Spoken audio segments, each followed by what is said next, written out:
എൻ്റെ നാട്ടിലെ വിഷുവേലയാണ്. അപ്പോൾ നമ്മളിവിടെ എന്ന് പറഞ്ഞാൽ ചെനക്കത്തൂർപൂരത്തോടുകൂടി കഴിഞ്ഞു. പക്ഷെ അവിടെ അങ്ങനെയല്ല കേട്ടോ, അവിടെ വിഷുവേല കുറവുണ്ട്. നമ്മൾ മുണ്ടിങ്കാവിലെ വേലയാണ് കേട്ടോ. ഞങ്ങൾ ചെറുപ്പത്തിലൊക്കെ പോയി രാത്രി പോയി രാവിലേക്ക് വരിക, അതൊക്കെ ഒരു വല്ലാത്തൊരു നൊസ്റ്റും ഓർമ്മകളാണ്. ഇപ്പോൾ നമ്മൾ വീടിനടുത്ത് നിന്നാണ് കേട്ടോ കാളേനെ കൊണ്ടുപോകുന്നത്. അപ്പോൾ നമ്മൾ വീടിന് മുൻപിൽ ഇങ്ങനെ നിന്നാൽ മതി, സുഖമായിട്ട് കാണാം കേട്ടോ. നല്ല എന്താ പറയുക, ഭയങ്കര ഒരു സന്തോഷമാണ്.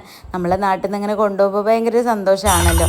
പിന്നെ ഓടി വന്ന് കെട്ടിപ്പിടിക്കാൻ നമ്മുടെ കുട്ടിച്ചനാണ് കേട്ടോ. എല്ലാവർക്കും നല്ല സ്നേഹമാണ്. ശംഭുവിനെ പോലെ തന്നെ എല്ലാവരും നല്ല ക്യൂട്ടാണ് കേട്ടോ. എവിടെ വെച്ച് കണ്ടാലും എപ്പോൾ കണ്ടാലും ഓടി വന്ന് സ്നേഹത്തോടെ നമ്മളോട് വിശേഷം ചോദിക്കുന്നതിൽ കൂടുതലൊന്നും ഇല്ലല്ലോ. പിന്നെ ഇത് നമ്മുടെ ശംഭു ഉണ്ടോ, നമ്മുടെ കാളക്കൂട്ടനോടൊപ്പം പോവുകയാണ്. ശംഭുവിനത് വലിയ സന്തോഷമാണ് കേട്ടോ, വലിയ കാര്യമാണ് ഇങ്ങനെ കാളക്കൂട്ടനോടൊപ്പം പോകുന്നത്.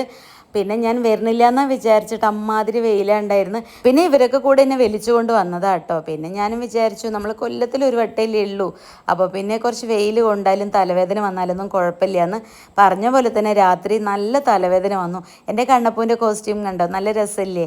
പിന്നെ ഇപ്രാവശ്യം കുറേ വേഷങ്ങളൊക്കെ ഉണ്ടായിരുന്നു കേട്ടോ. ഇപ്രാവശ്യം ഒന്നും കൂടി നന്നായിട്ട് അടിപൊളിയായിട്ടുണ്ട് വേല. പിന്നെ എല്ലാ വർഷവും അടിപൊളിയാണ്, പക്ഷേ ഇപ്രാവശ്യം ഒന്നും കൂടി നന്നായിട്ടുണ്ട് കേട്ടോ. നല്ല നല്ല വേഷങ്ങളൊക്കെ ഉണ്ടായിരുന്നു. പിന്നെ നമ്മുടെ ഉണ്ണിവാവ, അതുല്യക്കുട്ടി, അച്ചുവൻ ഗ്യാങ് എല്ലാവരും അടിപൊളി തകർപ്പൻ ഡാൻസൊക്കെ ഉണ്ട്. മുഴുവനായും ഈ വീഡിയോയിൽ ഉൾക്കൊള്ളിക്കാൻ പറ്റില്ല കേട്ടോ. ഞാൻ എനിക്ക് പറ്റും പോലെയൊക്കെ എഡിറ്റ് ചെയ്തിട്ടുണ്ട്. അപ്പോൾ നിങ്ങൾ എന്തായാലും പോയി കണ്ടിട്ട് വരൂ കേട്ടോ. വിശ്വാസമില്ലായിരുന്നു. മരണം ഞങ്ങളുടെ മേൽ ചുവട് വെച്ചിരുന്നു. പക്ഷേ ഞങ്ങളുടെ വരാം ഒരു